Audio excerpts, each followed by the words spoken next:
Road கடை காளான். Road கடை காளான். வெஜிடேரியன். வெஜிடேரியன். இதுதான் ரோட்டு கடை காளான்பா. சில்லுன்னு இருக்க இந்த கிளைமேட்டுக்கு காரசாரமாக சாப்பிட்ணுன்னு தோணுச்சுன்னா யோசிக்காமல் உடனே இதை ட்ரை பண்ணுங்க. ரோட்டு கடை காளான், ஆனால் காளானே இல்லாமல் எப்படி செய்யலான்றதை பார்த்துடலாமா? நறுக்கின முட்டைகோஸ் கூட மிளகாய்த்தூள், உப்பு, மைதா, கார்ன்ஃப்ளவர் சேர்த்து கொஞ்சம் கொஞ்சமாக தண்ணி ஊற்றி நல்லா பிணைஞ்சு எடுத்துக்கணும். இந்த மாதிரி பெரிய பெரிய உருண்டைகளாக ரெடி பண்ணி எடுத்துக்கணும். அடுத்ததாக எண்ணெயை நல்லா சூடு பண்ணி லோ ஃப்ளேமில் வச்சு ஒவ்வொரு உருண்டையாக போட்டு நல்லா கோல்டன் ப்ரௌன் கலர் ஆகிற வரைக்கும் பொரிச்சு எடுக்கணும்.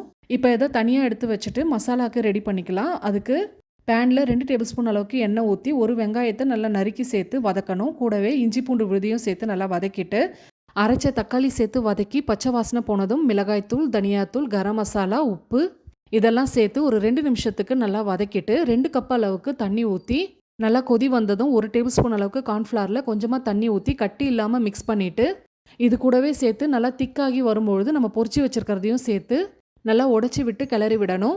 5 நிமிஷத்துக்கு லோ ஃப்ளேமில் கொதிக்க விட்டு ஸ்டவ்வை ஆஃப் பண்ணிவிட்டு கொஞ்சமாக லெமன் ஜூஸ், ஒரு கைப்பிடி அளவுக்கு கொத்தமல்லி தூவி இறக்கணுன்னா செம டேஸ்டான ரோட்டு கடை காளான் ரெடி. இதுக்கு மேலே கொஞ்சம் வெங்காயமும் கார்ன் சிப்ஸும் தூவி சாப்பிட்டு பாருங்கள். அப்படியே ரோட்டு கடையில் சாப்பிட்ற மாதிரியே இருக்கும். கண்டிப்பாக ட்ரை பண்ணிவிட்டு உங்கள் ஃபீட்பேக் சொல்லுங்கள். பை.